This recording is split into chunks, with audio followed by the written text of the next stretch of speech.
Good evening, and thank you so much for attending. Welcome to tonight's event.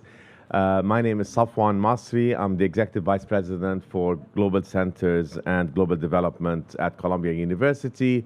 And it's really a great pleasure for me to open this evening's event, which is a collaboration between the Columbia Global Center in Santiago and the Center for Global Energy Policy here at Columbia. Columbia Global Centers are celebrating their 10-year anniversary this year. We started 10 years ago in Beijing and Amman, Jordan, and since that time we've expanded into 9 centers that include Nairobi, Mumbai, I mentioned Beijing, Paris, Istanbul, Rio de Janeiro, Santiago de Chile, and most recently Tunis. The global centers are really a manifestation, if you will, of Columbia University into the world. They represent a light footprint that engage our faculty and students in learning about the world, in exchanging ideas, and in advancing solutions to global problems. The Santiago Center has really been a model center in many ways. It has received faculty and students from throughout the university. It has curated all kinds of programs and workshops around a wide set of issues in the sciences and beyond. Really, I could not be happier with how the Santiago Center has been doing. Kata is here representing the Global Center, and she's worked very hard on this event, so thank you, Kata. We also have a number of the leaders of the Global Centers here with us tonight, because we happen to have our annual summit taking place on campus this week. So Murugi Durangu, who runs the Nairobi Center, Yusuf Sharif, who runs the Tunis Center, Hania Salah and Ahmed Musa from the Amman Center, Ipek Chemtaha from the Istanbul Center, and Tom Trabat, who runs the Rio de Janeiro Center. For more information about the global centers, I encourage you to go to our website at Columbia. Because we're marking our 10-year anniversary this year, we have launched a series of 10 events, and we call them 10 by 10. 10 events to mark the 10 years that the Global Centers have been in existence. 9 events, each curated by a different center, and then a 10th capstone event, which will take place on December 3rd, and that will be on the theme of climate change. Tonight's event explores public policy, industry, and public sentiment, and how those can shape the future of solar energy, and how using Chile as a model, these strategies and lessons can be applied throughout the world. This is especially important because, as many, if not all of you know, Chile is hosting COP25 this December, the United Nations Framework Convention on Climate Change. The Global Center in Santiago itself is curating or involved in 8 events around COP25. Some future anniversary events that I want to highlight is tomorrow's event, which is curated by the Mumbai Center and entitled City of Haze, Gardens of Beauty, Reimagining Nature in Urban India. And the topic will be on how New Delhi, ranked as the world's most polluted national capital, is addressing environmental pressures.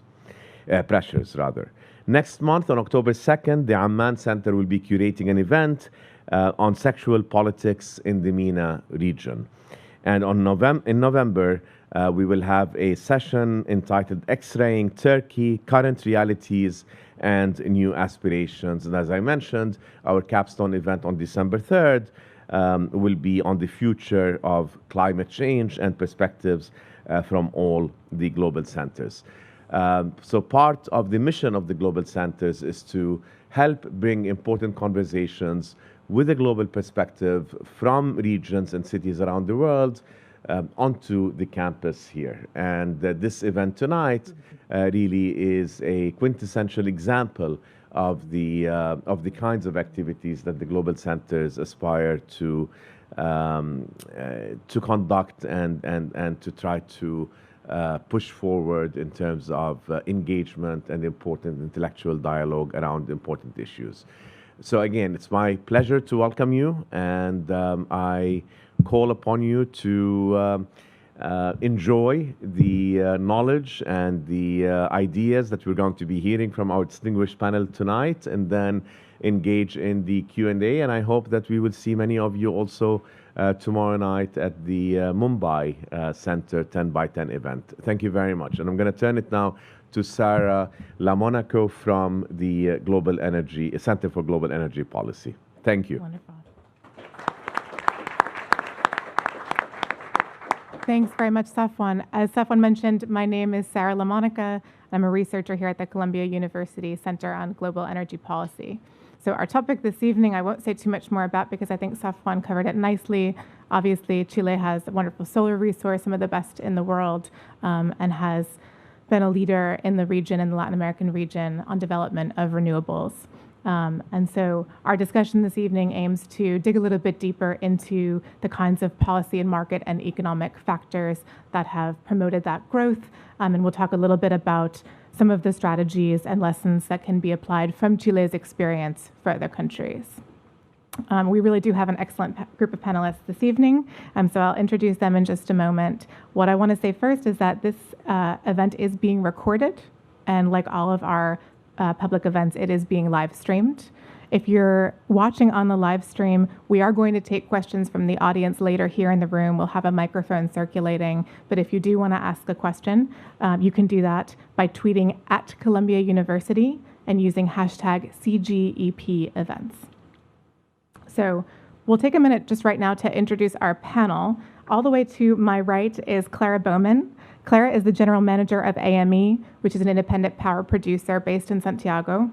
Clara is an Australian lawyer who's worked mainly in the area of energy. Her company, in partnership with the French electricity company EDF, owns a portfolio of thermal and renewable assets in Chile, including the 115 megawatt Santiago solar project that I know Clara is going to talk a little bit more about in her remarks tonight. AME has an aggressive growth strategy for Chile, which includes considerable acquisition of additional capacity by 2022. And prior to joining AME in 2010, Clara worked for several years in Perth, Australia as a corporate lawyer at the law firm Freehills, where she specialized in acquisitions, mergers, and other transactions in the energy sector. Beside Clara, we have Carlos Finat, who's the Executive Director of ACERA, the Chilean Association for Renewable Energy. He's also an electrical engineer at the University of Chile. Carlos has extensive professional experience in the energy, mining, IT, defense, and automation industries, and also has a strong background in electricity regulation, power supply tenders, negotiation of power and LNG contracts, and greenhouse gas emissions and energy management. He served on the Executive Committee of Energy Scenarios and the Scenarios Building Group of MAPS Chile. And in 2014, he was invited by the Ministry of Energy to join the Energy 2050 Advisory Council, which led the drafting of a roadmap that served as the main input for Chile's long-term energy policy, which was announced by the ministry at the end of that year. And this year, he has been designated as a COP25 ambassador by the Chilean Department of the Environment. And finally, we have Gabriel Prudencio. Gabriel is the head of the Sustainable Energies Division at the Chilean Ministry of Energy. Before joining the ministry, he worked as an operations manager at Valhalla, a company that develops hydraulic pumping stations and PV plants in northern Chile. And during 2012 and 2013, he worked at UGE International here in New York on development of wind and solar energy projects. Previously, he's held positions at the Ministry of Housing and Urban Planning. Gabriel earned his undergraduate degree in civil engineering from the Pontifical Catholic University of Chile and has a master's degree in public administration from none other than Columbia University.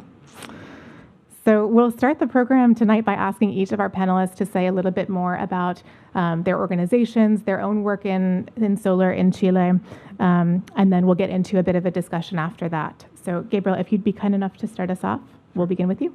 Thank you.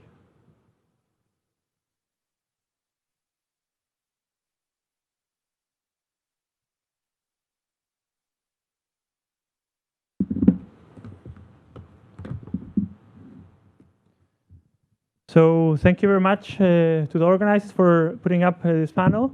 I think that in times where weather and science are reminding us constantly that climate change is real, it's happening, that's man-made, and then serious actions need to be taken in order to tackle an important issue like this. I think that's more than good that we have the option to talk about renewables and solar energy because several reasons, as we'll see, and part of it has to do as well with this important battle that we have to give. So in my presentation, I will give a brief overview about the Chilean energy context and how the solar energy has played an important part in that, and how it's expected to remain in a very important way as part of our electricity. So to start, I can mention that Chile is a country that has 17 million inhabitants, GDP per capita of almost $23,000, which is about 50% above our regional average, but still about 80% lower than OECD countries. It's a country as well that has high dependency on fossil fuels that we still use a lot, as you will see later. We have low interconnection levels with Argentina or with all our neighbors, especially in the electricity sector and in gas. We do have some pipelines and terminals, but not as strong as it could be. But we do have, and we'll talk about this later, is a very high potential in renewables. So here, this chart or graph shows how our primary, where does our primary energy comes from. You will see that this is not only the power sector, not only the electricity sector, it's overall. You will see that almost 30% of it comes from oil, used mainly for transport. Still 15% natural gas, mainly for the power sector, and also some heating systems used with that. Coal, it's almost a quarter of our energy comes from there. Biomass or firewood is also used in an important way, especially for heating systems in the central and southern part of Chile. And then hydropower, 5%, and then all our other renewables are already part of the mix and growing a lot in time. So this is how the consumption looks like, as in many parts of the world. Important part of it is for transport. Then the industry has a lot to say as well, and the residential and public sector as well. So this shows a picture of how in this case, the electricity or the power sector has evolved in the last 20 or 22 years. You will see that in the early times, we did have an important amount of our electricity coming from hydropower. If you go even back decades earlier than this, you will see that some years we had about 90% of our installed capacity coming from hydropower. What you will see here, how it has developed, is that here around late last century, we increased importantly our generation of natural gas, mainly because of imports that we had from our neighbor Argentina. Then about 10 years later, or less than that, we had cutbacks from the imports from Argentina, which led to an increase of oil generation, important spikes in prices as well. And as you will see that during this last 20 years, although the coal generation has been increasing as well. What's also important or interesting to see in this graph is that in the last 5 to 7 years or so, all new generation, I don't know if you can see there, no? All new generation, the upper right part of the graph, you will see that it comes from renewables. So all the new demand has been provided by that generation. So mostly solar, wind as well, an important matter, and biomass and some geothermal has been part of the grid as well. We'll see that if I can move forward here, there we are. As mentioned here, you can see that about almost half of our generation comes from renewables by now.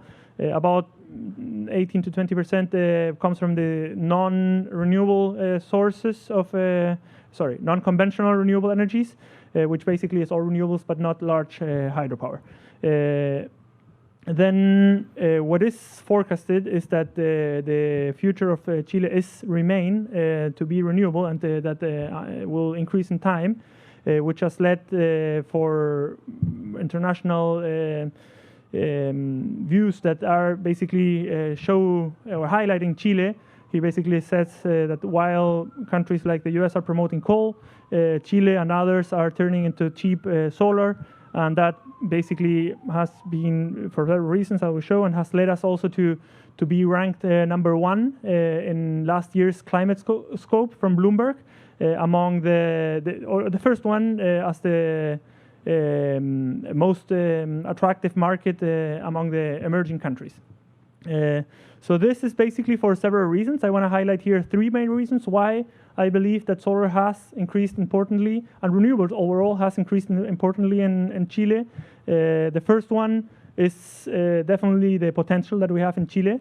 So in this case, I show the resource that you can find for solar around the world, and you will see that in Chile, or in the northern part of Chile, basically, you will find the best solar resource in the world.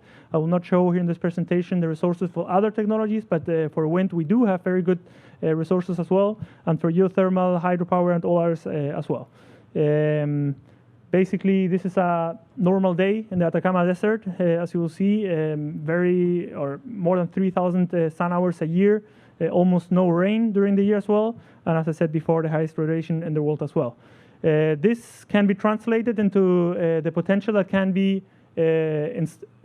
built as installed capacity, and these are the potential that we estimated for our last long-term energy planning process that we do at the ministry, and you will see that 1,700 gigawatts of potential is part of what we see, which is 72 times the total installed capacity of Chile and about 1.7 times the installed capacity of the US. What you will see as well in the graph here is that most of it, or an important amount of it, is actually from solar, but as I said before, other sources have also an important part to say, and most of the potential is concentrated in the north of Chile, but it's worth to say as well that in the central part of Chile and in part of the south as well, we do have a decent potential as well that will allow projects in that part as well. We'll see a presentation later, I believe, that will get a bit more into this. A second important reason is, of course, cost-driven change. This is an issue that's happening worldwide. Basically, PV systems, which has happened with other technologies as well, especially wind, have dropped their costs in a very important way because of innovation, economies of scales, and experience in manufacturing, installation, and this has led to very competitive offers in tendering processes. So basically going from above $200 a megawatt hour to lower even than or close to $20 per megawatt hour, depending on the country where you have seen the offers. But of course, that makes it very attractive to install this capacity. In Chile, this graph just shows, I don't want to get into details here, but this is how the prices have developed in our last tendering processes for regulated customers. I'm looking at the graph in the lower right part of the slide. And basically, you will see that around 2012, we had prices above $120 per megawatt hours. And in the last years, that has dropped a lot. And you will see also the number that you probably cannot see, but the numbers inside of the bubbles are the amount of offers that we had. So going from bids where we had 6, 2, 5, 3 offers, we went to moments where we had up to 80 offers, and most of them, or a lot of them, driven by technologies like solar or wind. The third important reason I would mention is we do have a solid institutional framework in Chile, which has led to the country to be attractive for clean energy investment, but for investments overall, controlled inflation, fiscal policy that is responsible, controlled fiscal deficit, good rating risk as well. There are several ways to look at this, but here's one chart that sadly you probably can't see from the back of the room. But basically shows how the interest rate for bonds in Chile are compared to the treasury bonds in the US. And you will see the blue line is Chile, and then other emerging markets, you will see that have higher risks that can be seen here. Briefly about the power sector, it's a liberalized, competitive, and unsubsidized market. So our generation sector has a spot market that's based on audited costs. We don't have regulated prices there, so generators can sell their electricity either through the spot market or having contracts directly with the final customer, either regulated or non-regulated customers. So in transmission, it's for the national grid, for the larger grid, it's centrally planned, and for the distribution sector, it's a regulated monopoly, as in many parts of the world. What we do foresee is that what we see. We don't foresee that. We have seen that in the last studies that there is a wide agreement that solar, not only solar, overall renewables, I'm focusing on solar because of the topic that we're addressing today, but overall renewables will have an important thing to say in the future of energy. Here I will not, of course, get into the details of this, but these are 5 different studies that were done in the last 2 years that show either how the installed capacity or the generation for the different technologies will evolve for the next decades, and you will see a lot of yellow or orange, which means solar, a lot of wind as well, and there's a wide agreement of that. So moving towards the sustainable transition, there are some challenges / opportunities. I think it's important to handle them or address them at the same time as opportunities. So one of them is how we create flexible systems in the long run that allow this massive integration of renewables. This is an issue that doesn't have only one solution, and doesn't mean just more transmission, doesn't mean just more storage. I think it's a mix of issues that have to do with regional interconnection, with getting flexibility from the demand side as well, with getting flexibility from the current system that we have, with getting flexibility from operational issues that the ISO could address. So basically, it's a widespread issue that can be addressed from several ways. So the government or the ministry were developing a national strategy on flexibility that we want to plan to launch by the end of this year. Basically addressing the different issues that need to be addressed in the long run for this important matter. What we always mention is, and we're strong about this, is that projects don't have to be just very good from a technical point of view, but also very solid about the involvement with the communities. We have seen that if you do early work with communities, you will have a more sustainable process, and that, of course, is part of what is needed. And then allow new solutions like storage, electromobility, demand-side management, and many others are also part of the things that we will face. Perhaps many of us have been thinking about large-scale projects while I've been talking about the slides, but it is something that has developed at several scales. So at a utility scale, there are 3 main segments, I would say. A utility scale is for all size of projects. Generators, as said before, can connect to the grid, access in this liberalized market, and have this contract with the different options that I mentioned. They're dispatched under the command of the ISO, and we see above 2 gigawatts of installed capacity in Chile, which is in our peak capacity is about 10 to 12 gigawatts, 11 gigawatts, which, yeah, it's about 20% of that, 10% of the total installed capacity that we have. Second segment would be the PMGD or PMGs, which is for projects up to 9 megawatts that are connected either to the distribution or transmission grid. Under some special conditions, they can access the spot market or an stabilized price scheme. We have also seen a very important growth in that segment. And then we do have a net billing scheme as well, that allows regulated customers to connect projects up to 300 kilowatts for self-consumption, but surpluses that you produce and feed into the grid are valued in your electricity as well. So why are solar and other renewables so important for Chile?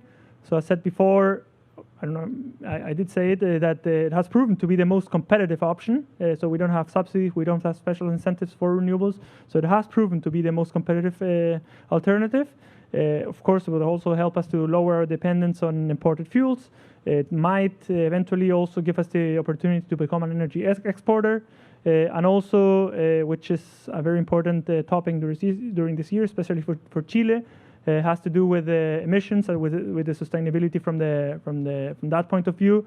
78% of our emissions in Chile come from the energy sector, and within that percentage, important amount or most of it comes from electricity power sector and transport sector as well. And as we say, at the same time as we understand the energy sector as being one of the or the highest emitter, we also understand that we also have the higher opportunities to lower the emissions in Chile. We have set very ambitious goals. First, we have committed by mid this year to reach carbon neutrality as a country, not only in the energy sector, but as the overall economy by 2050. And as part of that plan, we have also or the government has made an agreement to phase out, with the 4 companies that own the coal power plant generation, to phase out all 28 power plants that we have. I don't remember if you mentioned it, but 40% of our generation is still produced by coal. So we do see that as an ambition goal, considering the amount of energy that is produced from that technology. Other actions are a part of the strategy as well. Here, my last 2 slides are just about other options besides the power sector, where solar will have an important things to say. So one has to do with thermal uses of energy. Still, 36% of our generation comes from heat or cooling. So in that, we do see a lot of opportunities in the industrial and residential sector. We're developing a national strategy for that topic as well. This, I will not get into all the details, but green hydrogen and Power-to-X is also something that's trending topic perhaps in many parts of the world. And probably most of you know that hydrogen is a gas that is produced already worldwide, mainly from fossil fuels, but there is this alternative to produce it, this green option from water with electrolyzers and electricity. And one of the main drivers to be competitive in that part of from that option is the energy cost. So having the option of producing very cheap electricity from solar or wind, of course, will give us an important chance there. Several publications have highlighted Chile's potential here, and the potentials go way beyond the energy sector. If we have time, we can address this issue in the Q&A later. So our vision for the future, we want to lead the energy transition, not only to adapt to technological changes, but also to accelerate its development and become a leader of this process in the region. Why not worldwide for some of this topic as well?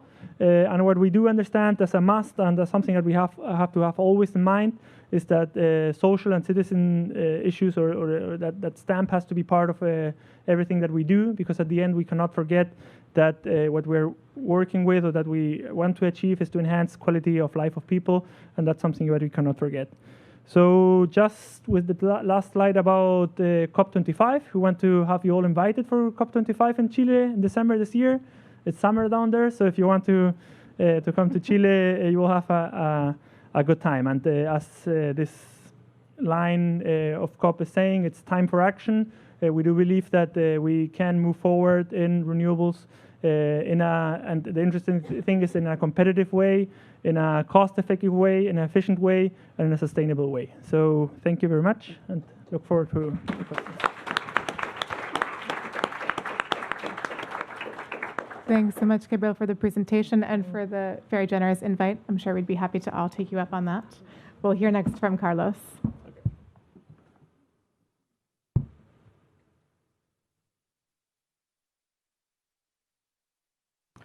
Good evening, everybody. First, thank you for the Colombia Global Centers for inviting me to have this opportunity to share some of the experiences, both good and not good. I think it's most important to learn of the not good experiences, so we don't repeat the mistakes. Just before starting, I would like to remind you that carbon concentration yesterday was 408.6 parts per million, and it's growing. So we need to take action now, and this is the invitation of our country, and something that is needed to keep our world as we know. My presentation, suppose that this is.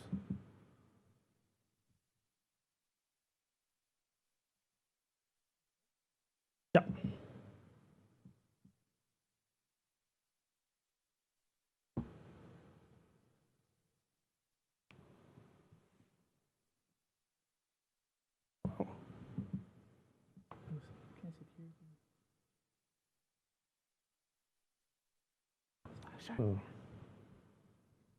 This one. Oh.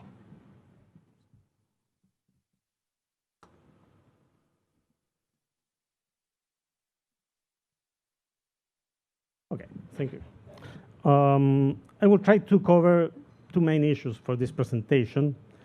That is, what have the drivers been for the growth of renewables in Chile, and what are the barriers and the challenges that we see ahead. Let's start. In some cases, I will refer by renewables, but in my case, this will exclude the large hydro installation. It's just a small, below 20 megawatts. Well, let's see. This is a conference about solar energy in Chile, but really our country is blessed for a lot of different energies. We have sun, of course, but also wind, biomass, biogas, small hydros, geothermy. So we have almost all the different energies that are considered such as renewables. And what have been the drivers for our country to have today 20% of non-conventional renewable energy, that is renewable excluding large hydros? First is a scarce local fossil fuel sources. This is very important because in many countries you see that policy is captured by the large oil companies. This is not the case. Of course, we have the large oil companies importing fuels for Chile, but there is no relevant investment in LNG or in gas exploitation or in oil exploitation in the country. It used to be some years ago, I think in the peak, probably 8% of the total demand in the 60s of oil in Chile was covered by local production, but is no longer available. A huge amount of renewables is available in the country. As I said, all the different kinds of renewables are available. Mostly are solar, is by far the largest availability. We calculate that there is 1,500 gigawatts of potential projects in Chile for solar energy, both for CSP and PV.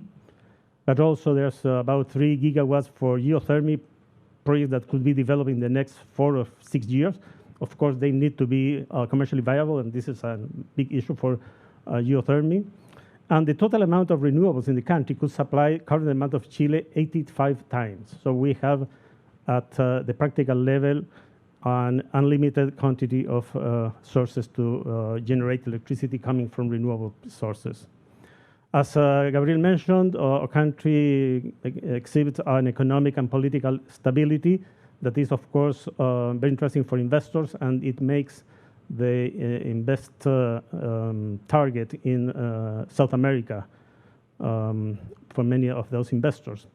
In an open economy, that means that there is no restrictions in importing goods or services. There's no need for local manufacturing requirements and other requirements that you see in some countries make this market a non-efficient one. Power demand is growing. We still have power demand related to the growth of the country. Country probably is growing this year 2 to 2.5%, and the demand probably is going to grow in the same amount. We're a developing economy, so there's a lot of people that still needs to use more electricity for their appliances, for the computer, and so on. No subsidies for renewable, and this is a surprise for many people. And the question is, well, how did you get to this stage of development without subsidies? And that's true. The real development of renewable energies in terms of solar and wind started in 2012. The policy driver that was there is that was a requirement of having a growing percentage of energy that must be generated by renewable sources for each of the contracts. It started to be 5% with a growing curve that would get to 10% by 2025. And then this target was changed to start at 10 and grow up to 20% by 2024. If some contract didn't meet the target, it should pay about $30 as a fine for each megawatt not coming from a renewable source of this percentage that was required. Well, not a single cent or a single dollar has been paid for this fine. Always generation has been over the requirement as the right of generation of renewable energy is tradable. You can sell it and you can buy it. Nobody is has been subject to this fine. And actually, This year, in August, we had 20.5% of renewable energy, non-conventional renewable energies, and probably this year or the next year, we will meet the goal of 20% instead of in 2024, that is 4 years in advance. The conventional and the environmental and climate concern are really important. Chile is one of the countries that is most exposed to risks coming from climate change, or climate crisis, better. Floods, landslides, and things like that have already occurred in Chile with an important loss of human lives and goods and houses, roads, companies, and so on. So this is a real matter. It's not a theory. It's not a Chinese invention. So we need to tackle this. And even though Chile emits just 0.3% of the total emissions of greenhouse gases, we feel that we need to make this effort to inspire and to be able to be in front of large countries that are not doing their job in this, and ask them that this is imperative to be obtained. The right regulation. For many years in Chile, especially after the big change that our electricity law suffered in 1982, the ideal policy was not to have policy. So free market at its best. I would say that by 1995 on, reality started to show that market is not enough to send the right investment signal. So the regulation from the government started to be important. Very weak in the first years, but in this decade, once having realized that prices of energy were being very high, I think that Gabriel showed a slide, $129 per megawatt in 2014. It was the highest price for tenders for regulated customers. Now it's 32, by the way. Regulation was required. That is, the government must care for the public good. It's not, the market is pointing in a different signal, in different directions, so it's needed the right regulation. Not too much, of course, just the one is needed. And for the renewable development, the key regulation was the law that required this small percentage of energy coming from renewable, small, non-conventional renewable energies for each contract. The fine was never paid, but the signal was very important. It said, government is caring that this should occur, prices are becoming competitive, so let's start investing on this kind of energies. And the country has plenty of resources. And of course, when people ask me about, just give me 3 reasons why Chile has already 20% of non-conventional renewable energy, I say price, second price, and third price. Really, now is the best alternative. You can see prices as low as an LCOE of, I would say, $18 per megawatt hour for a solar or wind. They are not uncommon. Of course, these are not the prices of the market. That includes other things and other elements of cost, but this is the LCOE that you can calculate for both wind and solar. Solar even could be even a little bit less. And for the future, what will we see as the challenges and barriers? First is what is the context is, of course, demand will be growing. It will be growing because people need more energy and they have the right to have this energy. Of course, we expect from clean sources. There is a very important replacement of wood as fuel for heating and cooking, especially in the rural areas of the country. I would say that in terms of calories, wood is the largest source of energy, or the second one. It's very important. It's cheap, but of course it's not clean because they don't have dry wood. They use probably wood that still has water inside, so it's a very contaminant combustion. And of course, mining. The most important part of the internal product of Chile and exports is mining. We have the best district in terms of copper mining in the world. So it's growing. Mining is each time going to minerals that have a lower content of copper. So you need more energy to recover that copper from the ore. So this is a big, we calculated that if we would have changed all the wood combustion and all the fossil fuels used in Chile by electricity this year, electricity demand would have doubled. That's moving all the cars to electricity, to freight, land freight, and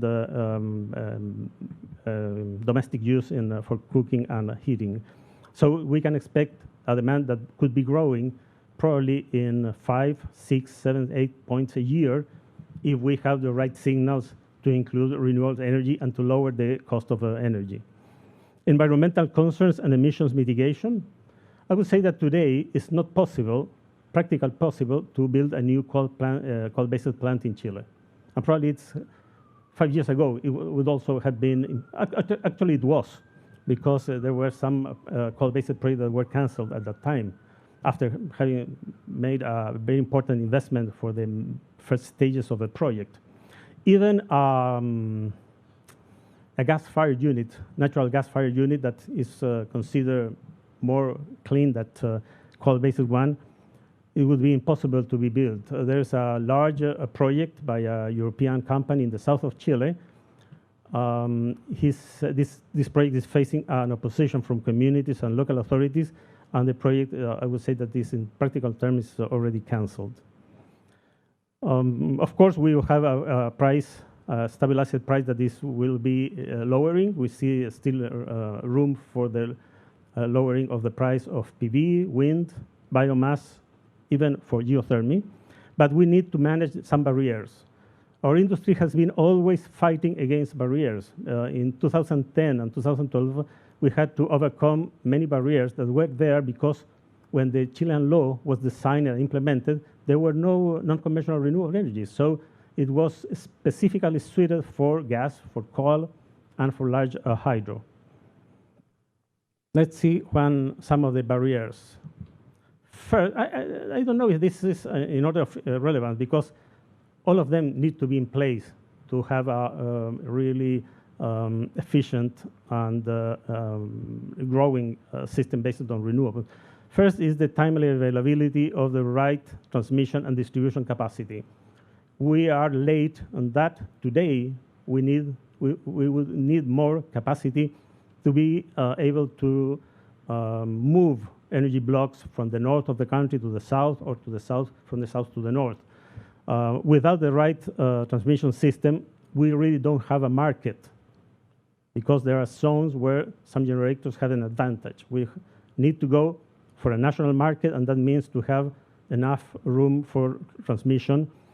And here the challenge is big, because once you know that you need to build a line, a large line, you need 8 years to have it being commissioned, to start working. So it's really very important that we plan, and we're trying to do this. The new transmission planning method calls for this kind of planning ahead in 10 years, 15 years. So be able to do a right evaluation for new transmission capacity. And the same is for distribution. We just were talking about that Santiago, who is the capital of Chile, has the largest public transportation buses fleet in the world. If you don't take into account the Chinese cities, it's 400 buses. It's really a small fleet, but it was, I don't know if it's still the largest, but it was the largest for many months. Even with this small capacity of buses, the distribution system in the city is overused.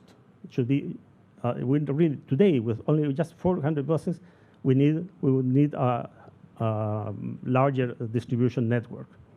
So this is a decision that is needed to be taken in the short term. Second is a storage capacity development. Chile was one of the first countries that started to use storage at utility level. In 2008, the AES Corporation installed about 40 megawatts of battery energy storage system for short-term stability purposes. And they have been working fine, but of course they have only 10 minutes of autonomy. Now projects are aiming at 5 hours. It's the last project, a small one. And as the country is open, once the business case is okay, we will see a lot of storage, providing energy arbitration services, providing short-term response, and all the flexibility capabilities that this technology has. Ancillary services at the right time and the cost. This is a pretty technical term, but these are the services that allow for the system to work in a stable way. We have a small market, so we need to be very careful in the regulation that applies to these ancillary services so they don't become a monopoly and the costs are too high. To refocus the capacity payment, that's the payment that each generator receives based on the capability that they put at this, for the system to be secure. The development of distributed resources, we see that there's a lot of room for growth for distributed generation, mainly solar, but we need to have the right regulation to do that. The NIMBY, not in my backyard problem that is common to any country. People don't want to have lines or power stations near the house. Most of the people say, we need this, but please do it away from my home. And this is something that is needed, because, especially regarding the expansion of the transmission. And in the future, I won't be able to make a guess about when, but somewhere in the future will occur is regional interconnections.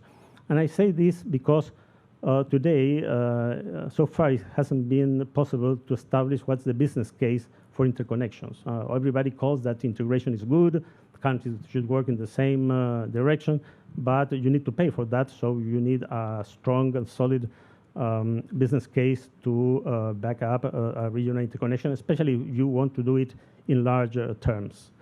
So these are the barriers management. And just to end my presentation, there's a lot of opportunities in Chile. Many companies are working there. I would say that 80 or 90% of the capacity that is installed in small renewable generation, non-conventional renewable energy, are foreign companies. Some from the States, most of them from Europe, some are from Asia.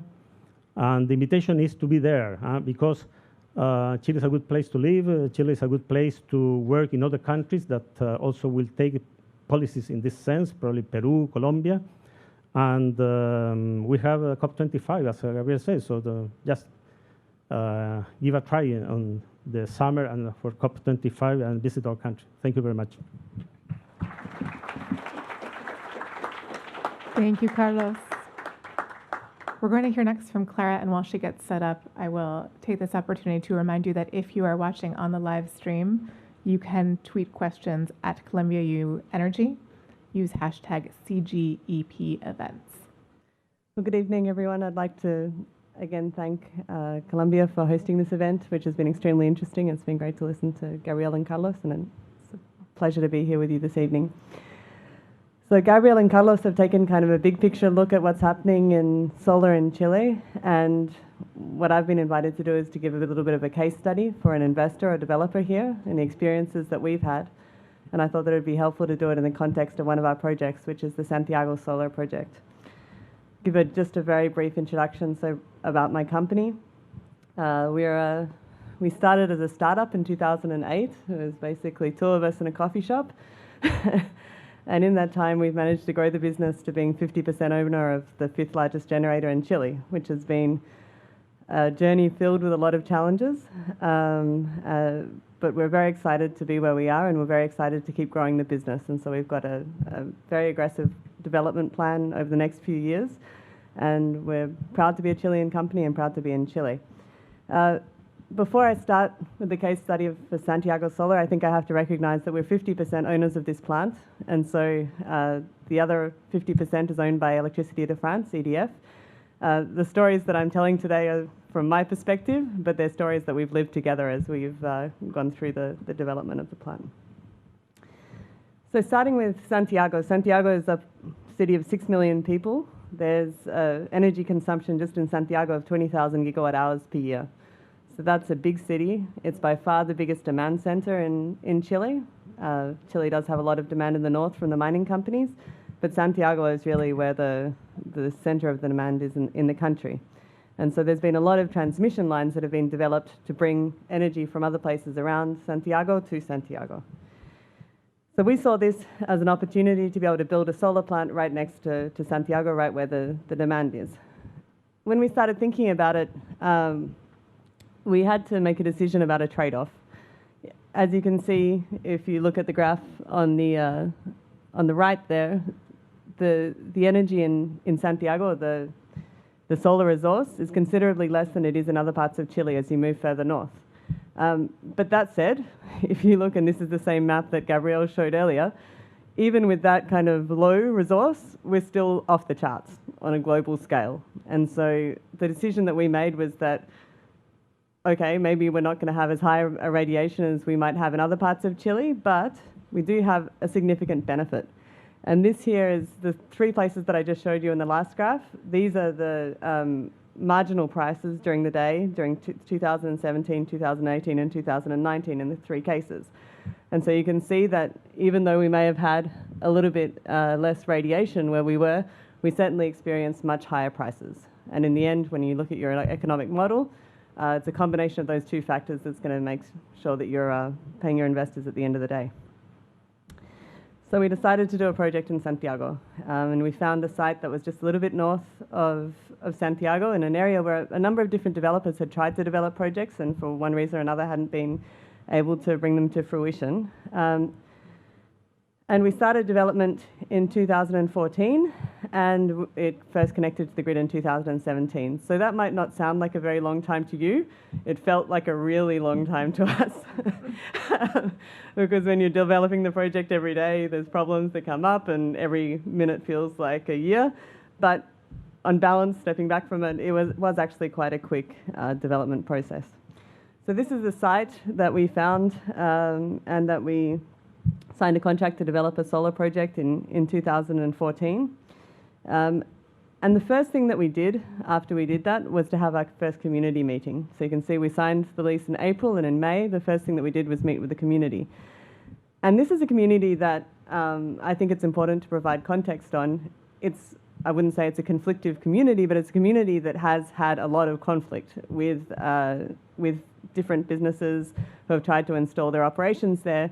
I think that they feel very sensitive about being on the outside of Santiago. There's a landfill there. You know, they feel like they're Santiago's garbage dump, basically.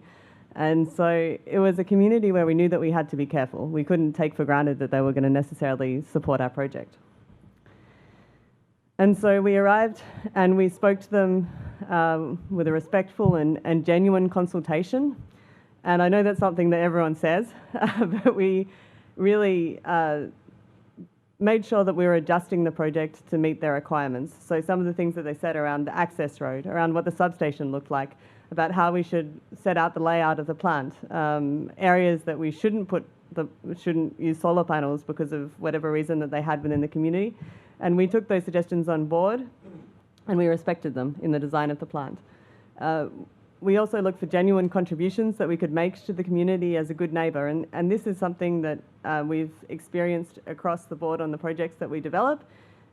If you listen to what the community really wants, there's a double benefit. You can give them stuff that's really useful and often is better for your bottom line in the end. They're things that cost less, but are valued more by the community. And so that requires time. It requires understanding what they really want. In this case, the mobility was a big issue for them. They had very little public mobility. And so we have an electric car, which takes them around to different places as they need with a driver.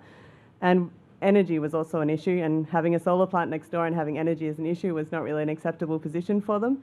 And so one of the things that we did was install solar plants in the different houses, which then takes advantage of the net metering scheme, which Gabriel mentioned, and has a significant impact on their electricity bills. So while all that was happening, we participated in the 2014 tender. So if you guys recall Gabriel's slide, which showed that basically in 2014 in the first tender, or 2013, no one showed up to the tender. And so here I have a slight difference of opinion with Carlos's view that it was the ERNC credits that really triggered the boom of renewable energy in Chile. I think that it was actually the changes that the government made to the tender rules in 2014, which permitted people, which was previously kind of a real incumbents club as to whether you participated or not. It opened it up and allowed more people to come in. And when more people came in, they came in with a lot of renewable projects, because in the end, these were projects that were more competitive, even at that time, with fossil fuels, and so they won on their merit. There was another important change which was made, which was to allow for hourly blocks. So previously you had to tender for 24-hour power, and now you had the opportunity to be able to tender just during the day. And that, for a solar developer, was really important. And so we decided to participate in that tender, and we won with the lowest adjudicated offer of just under $80, which sounds like a very rich contract now, but at the time was actually quite a challenge to be able to deliver on that price level. So then we won the tender. During all this period, we're doing our environmental approvals. So you guys might recall the site that I showed you before. You may be surprised to find out that this site was actually zoned to be a protected native forest. We were surprised. And so before we could build an electricity project there, we had to go and get a special permit that said that we were going to use this special native forest site for us to build a project of national importance. So we went away and got that piece of paper. That was fine. But then, once we had it, they said, aha, but now it's agricultural land. We said, well, you can't do an agricultural project there. It's a native forest. And they said, no, not anymore, because you got the piece of paper. So we were found that we had to compensate both the native forest that we were using and the agricultural land that we were using. And that was a big challenge for us in terms of cost. In fact, the highest cost that we have outside of the obvious cost of building the solar plant is by far the cost of the reforestation project that we did. And also in terms of finding the land that we could in the agricultural sense to be able to actually improve this land. I'm going to come back to the way that we approached the forestry applications. I want to spend a minute on the agriculture. We actually almost got our permit not granted when it came to the vote for the agricultural, for the permit for the plant. And what saved us was a number of the people from the community who attended the meeting and said, you know, we really want this project to go ahead. And so that was one of the first moments where we realized the importance and how vital it had been, all of the work that we had done with the community to be able to make sure that we had the sort of acceptance that both of the speakers have spoken about in terms of the project. And the reason why was that we were not able to find land in the metropolitan area to be able to improve agriculturally. And that's because once it's been improved, it has a kind of protection on it, and you're not allowed to do anything else with the land. And pretty much anyone who has land in the metropolitan area has some kind of dream of one day having a real estate development there and making their retirement fund and going and riding off into the sunset. So no one wants you to improve their land, because then they're not going to be able to do anything with it. And so we had spent a long time. In fact, we were probably delayed by about a year, and I would say largely due to running around knocking on doors, seeing if someone would let us improve their land, and they said no. Thankfully, the community intervened. We were able to explain all of the efforts that we'd done, and they allowed us to improve the land in another region. But I think that that's one of the critical factors in terms of why there's not more solar development around Santiago. In terms of the forestry, we actually viewed that as a challenge that we turned into an opportunity. And we saw that it was a way for us to provide employment for people in the area. It's not immediately easy to be able to provide employment for people in a very advanced technological plant when you have people who maybe don't have the same skills that you need to be able to employ there. But what they could do was work in a greenhouse. And so we designed a program where we would build a greenhouse that would build all of the different varieties of trees based on seeds that we actually collected from the site itself. So there were specimens that had been taken from the area and were going to be reforested in the surrounding areas. So there were specimens that had been adjusted already to the specific characteristics of that part of Chile. And it gave the opportunity for the ladies who you can see in the picture here to start up their own business as a greenhouse. And it's actually been one of the big success stories of the project, because it's gone on now and they're providing trees for other projects, and hopefully will continue on in the long term. Well, once we got the permit, we could move forward to financial close, and that was in September of 2016. That was a couple of years after we had been awarded the PPA, and so a few things happened in that time. Firstly, this is the rate of regulated client withdrawals between 2025. So what this means, basically every project in Chile, as I think someone mentioned, has two sources of revenue streams, or three if you include capacity, but in terms of energy, two real streams of income. One is your contracted income that you know you can count on because it's at a fixed price. And the other is your merchant income. And your merchant income is the kind of risk that you take. And you know that prices can go up, prices can go down, you can suffer, you can do really well. But the contracted income is what you say, no, you know what, that's going to definitely hold my EBITDA as we move forward. And what happened with our contracted income is that it started to go down severely. And that's largely due to a change in policy, a change in regulation that allowed for a number of previously regulated clients to opt out of the regulated client system and move to being unregulated clients.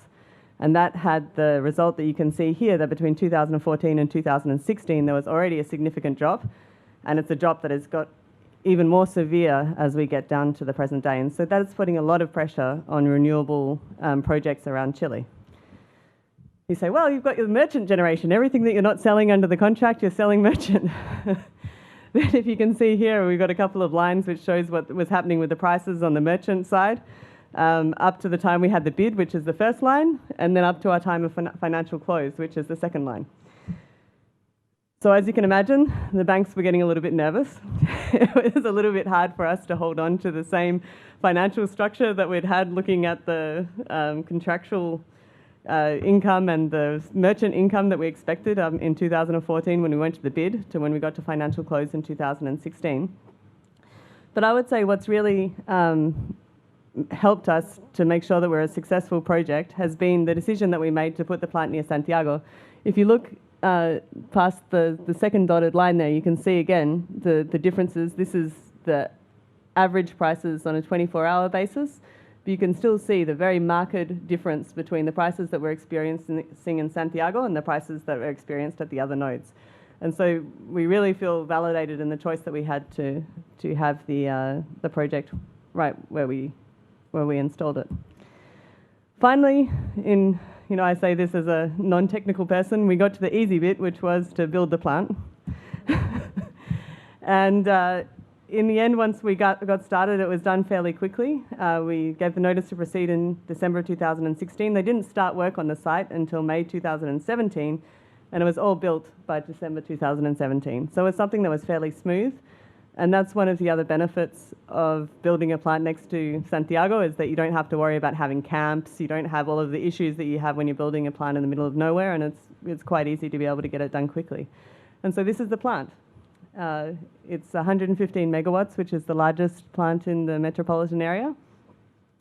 And it's producing and doing all of the things that it's supposed to do. These are some facts and figures. One of the ones that I really like to highlight is that that's equivalent to the consumption of around 100,000 homes. So when you think about it that way, it really gives you an idea of the sort of scale that we're talking about. And then finally, just some more words about the community approach that we took, which I think we've been extremely happy with. We've won a number of awards for the work that we've done with the community, and particularly the forestry initiative.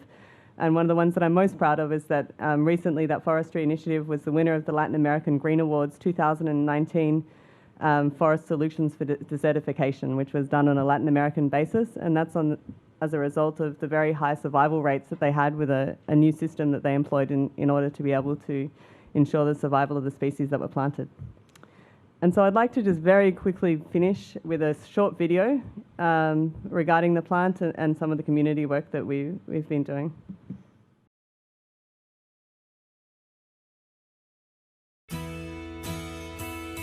Aquí la que empezamos a movernos con el proyecto y entusiasmarnos fuimos mujeres. Antes que empezaran a instalarse como planta, ellos se presentaron, porque ellos llegaron a conocer la gente aquí, el día a día de nosotros. Entre los compromisos ambientales, creo que quizás lo más importante que hemos hecho es haber desarrollado un vivero forestal en conjunto con la comunidad de los Aromos, que produce todas las especies que van a poblar ese bosque. Yo hacer crecer una semilla y que llegue a ser un árbol, para mí es maravilloso. Esta es la manera de hacer los proyectos energéticos en Chile de ahora en adelante. Incorporar a la comunidad en el diseño, compartir los beneficios y hacer que ambos hagan un esfuerzo es la manera correcta de desarrollar proyectos que sean de todos.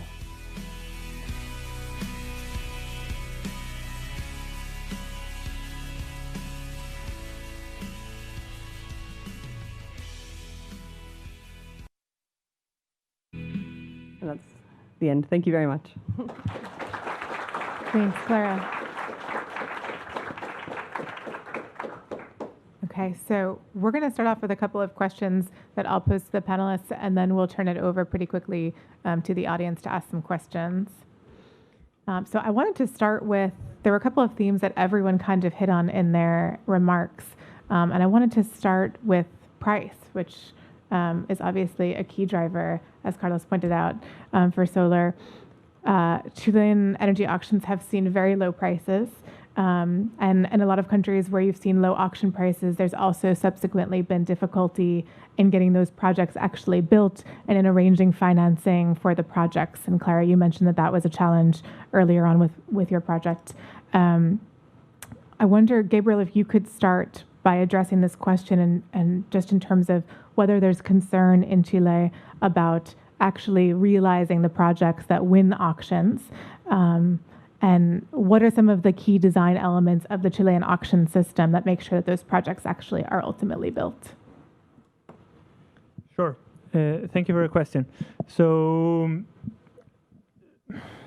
several issues there. So, I think it was mentioned in one of the previous presentations that we do have this auction system. So for all regulated customers, the National Energy Commission organizes the bids for all the utilities, so basically the aggregated demand, and make one aggregated tendering process. And the law changed a couple of years ago. In the past, so from the moment you had to bid, or from the moment the bid was awarded until you had to start operation, there was what, a year or so, Carlos? Like how much was it? Like a year or so. It wasn't more than that you had between your offer was awarded until you had to start operation. That, of course, was an important barrier for new projects. So for projects that already were built from before, it was good and no need to have more time. But for newer projects, that was an important issue. So the law changed, and now this auction have to do 5 years in advance to the date that you have to start providing that energy. That is a time that seems to be enough for projects like hydropower or others, or even geothermal, that need 5 years to develop. But as it was shown before, even though it can take a long time, so the construction part of it, and if you manage to do a more quicker financing part of it, then you definitely need less than those 5 years. And that basically has included has led to some of the developers to take some risk in their offer, in the sense that they basically are making a bet on how much the technology will evolve with time. So what we have seen is that most of the projects are being developed, but we have a unit at the ministry that is following closely these projects, where at the time that during next and the coming years, those projects that were awarded in these auctions a couple of years ago will start to have construction, and time will say. So it's part of but we are looking closely at them and trying to streamline all the issues that we may be facing, especially from the permitting part of it. Great. And Clara, you talked a little bit about the rate of withdrawals from the PPAs. I wonder if you could talk a little bit more about from the project perspective how kind of difficult or easy it's been to engage with the auction process, and any thoughts you have on how to improve that? Well, I think that from the auction perspective, you know, it didn't really impact us when we went into the auction, because when we went into the auction, there was a policy in place that suggested that there'd between 80 and 90% withdrawal on the PPAs, and that was the sensitivity that we put in our financial model when we went to the auction. The problem came later when, due to that change, which I think, to be fair, people didn't really predict the impact that it would have on the withdrawal rates in the PPAs. They allowed people to opt out of the regulated system. They could get lower prices out elsewhere, so they opted out. And then that had the result of reducing the withdrawal rates on the PPAs. And that's something that's been particularly painful, I would say, for single asset projects, particularly somewhere where they have a node which is penalized in some way in terms of their market prices, because that's everything they don't sell under the contract, they sell to the market. And I think that it's something that has caused a lot of stress for a lot of people who went to the auctions in 2015 and later auctions with assumptions about what the withdrawal rate was going to be on their PPAs that turned out not to be correct. It's something that's supposed to recover over the period to 2025 as demand continues to increase in Chile. So as the demand increases, the withdrawal rate gradually increases, and it should get to 80% in somewhere around 2024, 2025. And so hopefully the government continues to follow a policy which will allow those rates to recover and allow people to be able to count on that generation that they bid in the auction. Thanks, Clara.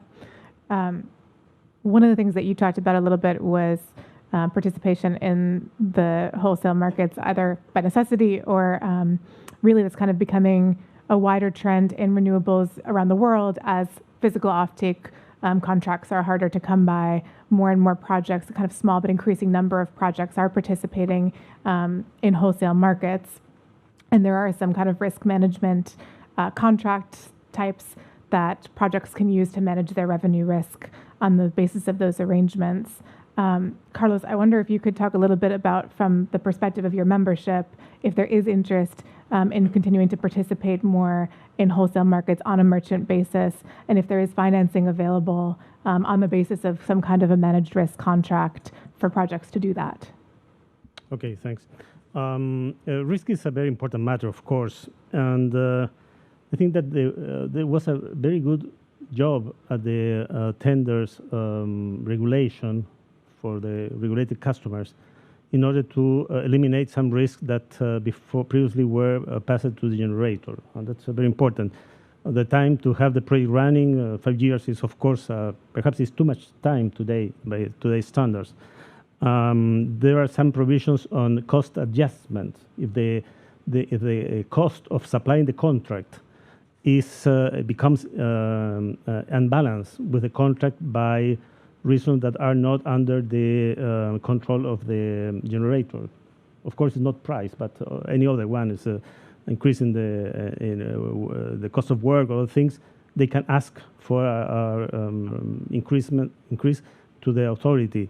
Contracts are expressed in dollars, so it was because we realized that probably 30% of the price of the contract is related to risk and in the financing rate. Regarding the spot market and the exposition to spot market, of course there are companies that are building projects to work this way. Marginal cost has become more stable. You see from the graph that one time went up to $180 and then down to $60. Now it's moving in a lower medium price, but also with a lower variation on that price. So it would become interesting. I would say that things are there, but the market should move to a contract-based market. It's the most efficient way to do it. Some modifications, of course, such as the creation of a commercializer, a company that can aggregate demand from small customers and then go and negotiate a large contract with a supplier, It's a very efficient way to do it. Many countries have this. I don't know if the New York State has this kind of arrangement for, but probably most of the states in the United States have. And we need to create this way to do. Instead of doing something that, in our opinion, is wrong, that is lowering the price, the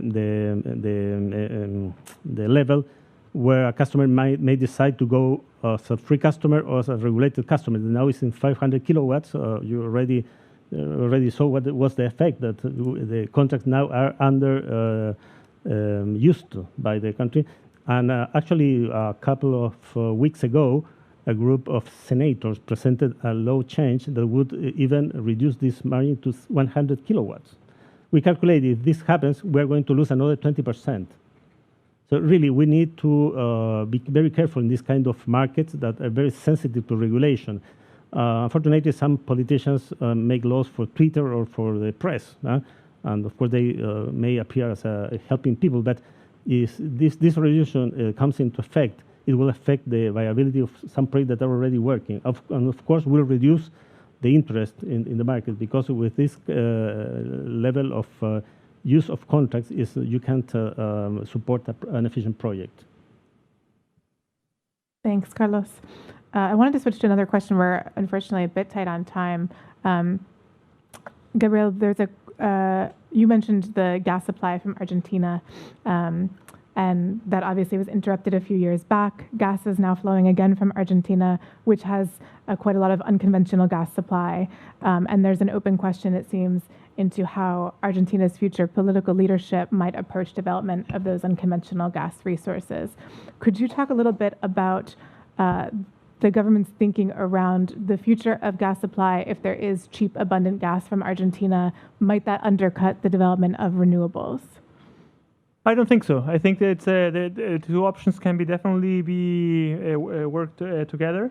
So as said before, we have a history and some traumas perhaps about our relationship with Argentina and its gas. So now what's happening now, it's more flexible contracts that can allow to have flexibility in that supply of gas. And also it's a question, once again, it's a matter of cost. So to have cheap gas from our neighbor instead of importing it from other parts of the world for the current installations that we have in gas, it's definitely something that should be analyzed, not by us, but by the different companies that can negotiate their contracts. But if you look at the option of building new gas plants that could provide good flexibility, then you will get to the point to analyze if gas is the best option, or if you can analyze options like CSP that we showed in one of the pictures, or like geothermal perhaps, or like storage combined with solar or wind. So at least I believe that those options will prove to be even more efficient than building new natural gas plants. So having gas as an option for the current fleet that we have, I think it's definitely something that has to be analyzed. Great. And Clara, your company owns both thermal and solar generation assets. Could you talk a little bit about how you're thinking about potential future scenarios for natural gas? Sure. I think not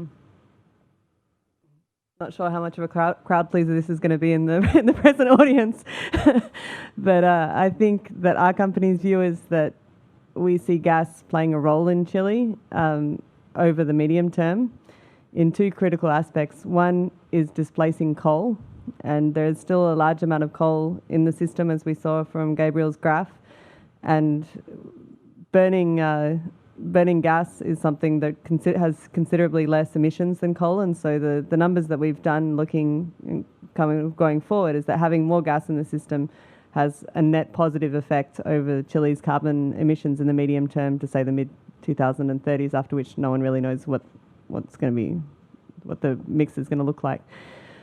And so our view is that there will be a lot of gas coming across from Argentina, that's a critical factor for no matter what government is in there. They've got the second biggest reserves in the world of gas, and their natural market is Chile. It's very difficult for them in the economic situation that they're in to invest the hundreds of millions or billions of dollars that are needed to take the gas from where it is and move it to the other side of Argentina and build an LNG facility to sell it somewhere else. So that means that their natural market, or the first stop, is to sell it to Chile.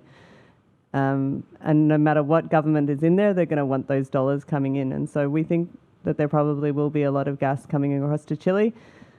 I'm not sure how many people are going to be building new gas plants based on Argentine gas after the history of what happened. But there may be a bit more gas, space for a bit more gas in Chile.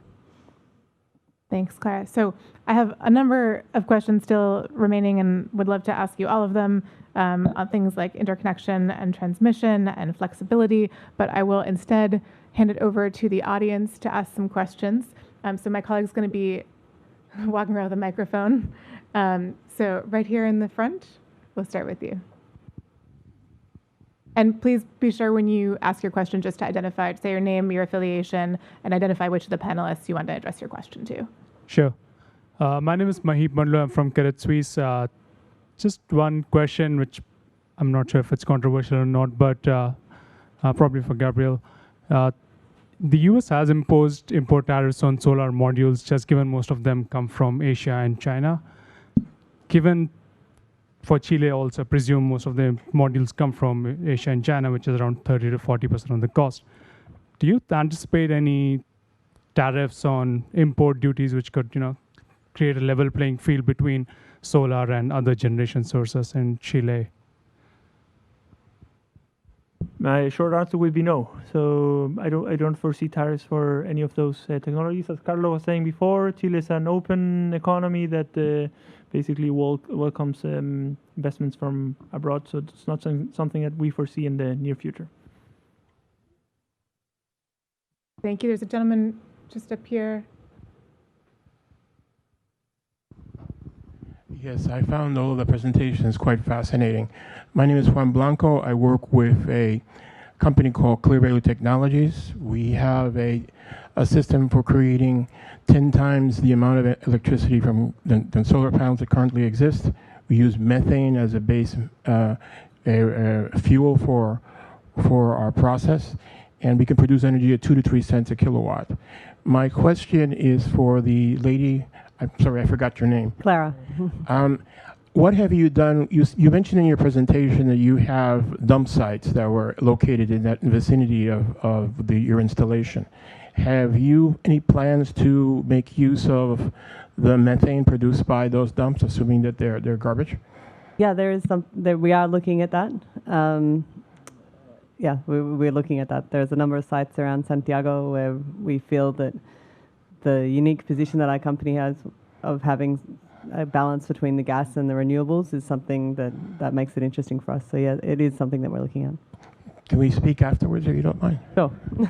I would like to add to this answer is that already in Chile we have about 60 megawatts of installed power of engines that use methane obtained from garbage management sites. But of course there are a lot of opportunities, especially for smaller dumps, for the smaller cities. Thank you. This gentleman up here.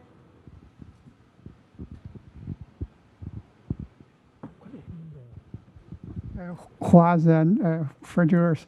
I have a question for Gabriel. You said Chile has an aspiration to be a renewable energy exporter. So you mentioned hydrogen, green hydrogen.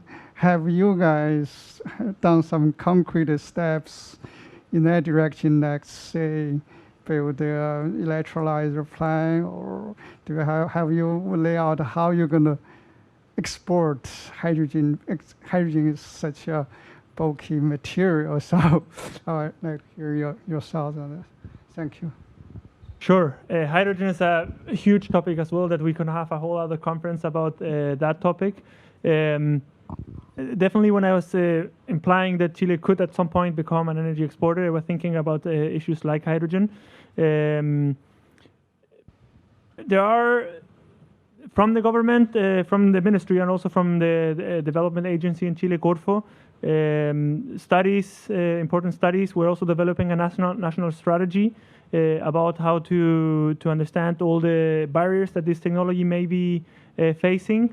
As said before, the competitiveness of green hydrogen relies I said energy cost before. It's also the capex, of course, the investment cost, upfront cost of the electrolyzer itself, and then the amount of run hours that you will have of the plant. So there are good conditions in Chile that make it as a very attractive market internationally to do operations there to produce hydrogen. So from that perspective, there are, first of all options to tackle the local demand of hydrogen. Hydrogen is usually a carrier to produce other chemicals like ammonia, for example, that is used a lot in fertilizers and also in the explosives industry. And in that sense, we do have an explosive industry that is used a lot in the mining industry. So from there, we have seen important companies that are looking seriously into doing investments for hydrogen. And as the government, we're looking about a few things that could be done to boost that development. I do believe it's a matter of time, so it will happen anyways in years to come from now. It's at least it's what I believe. But it has to be analyzed what things can be done to accelerate that development in the country. As I said before, first to think about the local demand, but at some point as well, Chile could be an attractive hub or a worldwide hub for producing and exporting it perhaps to other parts as well. Not as hydrogen, because it could be as well, but the technology to transport hydrogen is not as well developed as to export ammonia or methanol or other chemicals that you can produce from hydrogen easily. Thanks, Gabriel. We'll take just another couple of questions. I'm going to remind you to be very brief and be sure to ask a question. The woman in the back. Thanks very much. Elizabeth Halliday, Grace Richardson Fund. I enjoy all the speakers very much. I'll start with Clara and then go on to the other gentleman. We'd also love to speak to you afterwards about a new method of financing with appropriate government regulation. But with costs dropping so fast and the thirst for low-cost energy from clean and renewable sources, have you noticed other companies experiencing similar growing pains and perhaps not being able to have their own sustainable business model? And what do you see as the way forward to have a new, stable, clean, renewable energy sector? Was that directed to me? Or, yeah? I would say that the renewable energy sector is stable in Chile, and I would say that most companies are in good shape. The issue that has hurt us has been the withdrawal rates on the contracts and the changes in the pricing system, but most people have been able to weather that. I think that what we will see, and that's something that's reflected in the level of M&A that we're seeing in the market, is that there's going to be a consolidation. So I think the big players are striking back and absorbing up some of the smaller players, because when you have a volatile market, it's a lot easier to manage the sorts of risks that you have when you have a whole portfolio of assets. And so I think that that's something that we'll see more as we move forward, that there's going to be focus more on consolidation. And we also see with clients that they're wanting more and more 24-hour contracts, often insisting that they be renewable 24 hours. And that's a challenge for people because you're not able to produce always to the 24 hours at the same time that you're withdrawing. So you have a time differential that can be a risk that can be quite difficult to manage unless you have a portfolio of other assets behind you. And so those two factors make me think that moving forward, we're probably not going to see the same level of dynamism with small companies participating in tenders and moving forward to financial close, and we're probably going to see that there's going to be more portfolio companies who will be participating. Thank you. We had a question right up here at the front.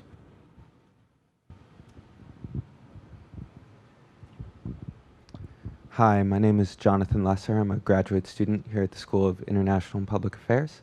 My question is for any or all panelists who would like to answer.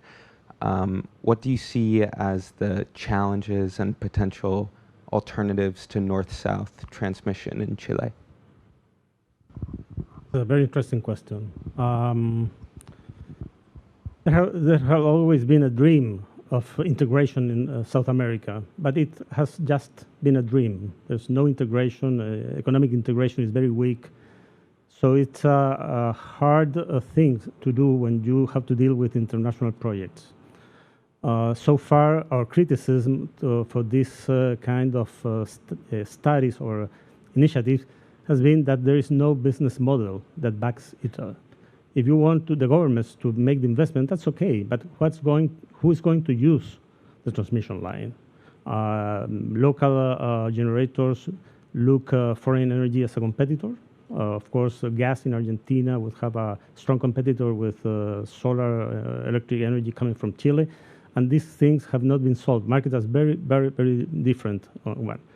But there is an interesting initiative that is promoted by the Chinese government that is called GEIDCO. I don't know if somebody here is aware of this initiative. If not, I would recommend you to see it because it's an international initiative that is managed by a NGO, Chinese NGO that you can imagine is largest than many companies in the world, but it's an NGO. And what they are doing is now they are conducting studies to make regional interconnections, then to go for continental interconnection, and then to go to interconnection of continents. Many of the large manufacturers are now members of GEIDCO, Siemens, ABB, and other ones, because all the technology must be built, must be designed, and they are doing that. And you know that Chinese are very patient. They do things, and they keep working. And probably that sounds as a dream will become effective in some years. At least they will start by offering financing and technical solutions for the connection of the region. I suggest you to go to their website. It's GEIDCO. Thanks, Carlos. We'll take one more extremely brief, the most brief question. This hand right here. Hi, I'm Ryan Iyer, undergraduate student at Columbia. This question can be to any of the panelists, but I was just wondering, Chile's renewable energy boom seems to be market-driven, but for the replacement of biomass demand, do you see there being a future of subsidies for rural areas with biomass demand, or do you believe these distributed resources will also be market-driven?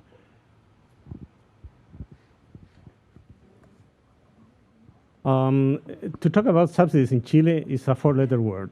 Really, it's not the way that the country do things.